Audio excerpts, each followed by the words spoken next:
Bonjour bandeko na ngai bonjour na lamuki na tongo na salela bino video oyo pona senga bolimisi éventuellement na ndeko na ngai ya zero ya subaki na kati ya jacuzzi epai ya bakine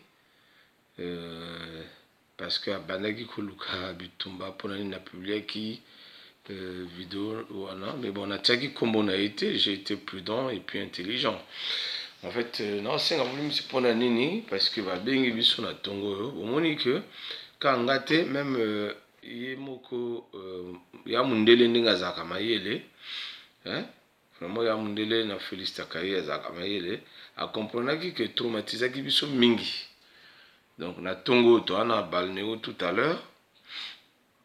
Ozonga kuna donc bengi biso lui mais en fait ndeko wana contacter médecin traitant na ye omoni ndenge memaka mundela memaka moni musika contacter médecin traitant na ye en fait découvrir na prostate donc on a dit réaction ya moto asala prostate c'est-à-dire masube ebima yo moko yebite. Donc en fait c'est un cas de maladie. Alors sikoyo ngai eloko eshokaki ngai eloko epesaki ngai kanda yango nasalaki yango video parce que ye aye koloba na ngai ndeko omoni nasali bango sumbela alors que il savait pas ye moko.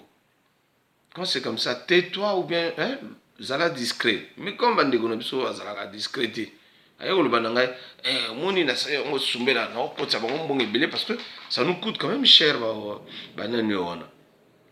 Tu vois? Donc, il y a mon élément, ils ont faute dans gâté, mais na sengi quand même bolim ici.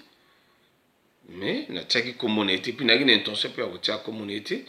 Mais franchement, j'étais choqué.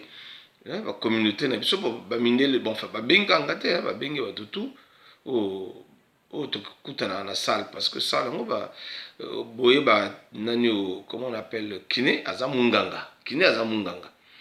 Donc bato yaka ebele kuna bakoka bato mususu basala ba AVC ba maboko tengama bato mususu ba genou ba footballeur donc ba masala biso kuna bato sokola donc voilà il y a eu beaucoup misango que na saleli bango sumbela yango etiaki nga na eta wana bomona na ngalobi. Donc c'est un cas de maladie na sengi no na sengi ndeko na nga d'abord pardon to sololi et puis bon na sengi bino pe pardon na ndenge qui journaliste en il y a réseaux sociaux tinda biso ba vitesse mais faut tenangate pour comprendre fallait pas ya kodondo ko na sali bango sombela.